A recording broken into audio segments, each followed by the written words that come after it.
মূর্খ স্ত্রীদের 5টি লক্ষণ। 1 নাম্বার, নিজের প্রশংসা বেশি করে। কবির, এই কবির, আপু বল।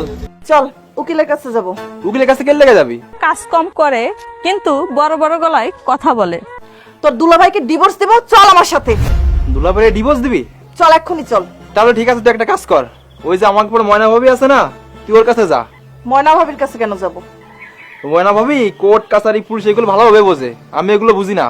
তাছাড়া আমার একটু কাজ আছে, আমার একটু খেলা আছে, আমি যাবো, আমি গেলাম। 3 নাম্বার হচ্ছে অল্পতেই মাথা গরম হয়, অতিরিক্ত জিদ দেখায়। তো কাজ আর কাজ, আমার কাজের বেলায় কাউকে পাই না। তুই যা। আচ্ছা, আমি ময়না ভাবির কাছেই যাইতাছি। 4 নাম্বার, যে যেটা বলে সেটাই বিশ্বাস করে, সত্য জানার চেষ্টা করে না। যদি আমার স্বামীরে ডিভোর্স দিয়া দেই, তারা আমারে আরো ভালো কিছু দিব, আমি এক জায়গায় ভালো জায়গায় বিয়া করতে পারবো। আমার বাড়ি থেকেও আমার মা আমারে লোভ দেখাইতো যে আরো বড় লোক ছেলে দেখে আমার বিয়ে দিয়ে দিব। শেষমেশ কি ভূত চাপলো মাথায়, আমি আমার স্বামীরে ডিভোর্স দিয়ে দিলাম। ডিভোর্স দেওয়ার পর যখন বাপের বাড়িতে গেলাম, বাপের বাড়িতেও একসময় দেখলাম যে না, আমার ভাই বোনরাও সহ্য করতে পারতেছে না।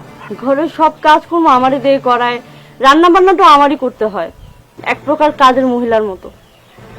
পরে এক সময় আমার বাড়ি থেকে বেরি করে দিল। এখন কই আর যাবো, আমার তো আর কোনো যাওয়ানোর জায়গা নাই। তাই না পারতে মানুষের বাড়ি বাড়ি কাজ করে বেড়াইতেছি। আসলে ডিভোর্স যে কতটা ভয়ানক একটা নারীর জীবনে, এটা এখন আমি হাড়ে হাড়ে টের পাইতেছি। আমার কাছে যদি সুযোগ থাকতো না, আমি ওই মানুষটার কাছে আবার ফিরে যাইতাম, তার সাথে আবার সংসার করতাম। কিন্তু নাম্বার, ভুল থেকে শিক্ষা না নিয়ে একই ভুল সে বারবার করে। আমাকে তুমি ক্ষমা করে দাও। কি ব্যাপার, তুমি না ঝগড়া করে বাপের বাড়ি গিয়েছিলে আমাকে ডিভোর্স দিবে বলে, আবার ফিরে আসলে আমার কাছে ক্ষমা চাচ্ছ, কারণটা কি বলো তো?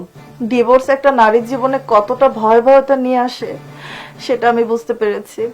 আমি আর এই ভুলটা করতে যাব না। আমাকে তুমি ক্ষমা করে দাও।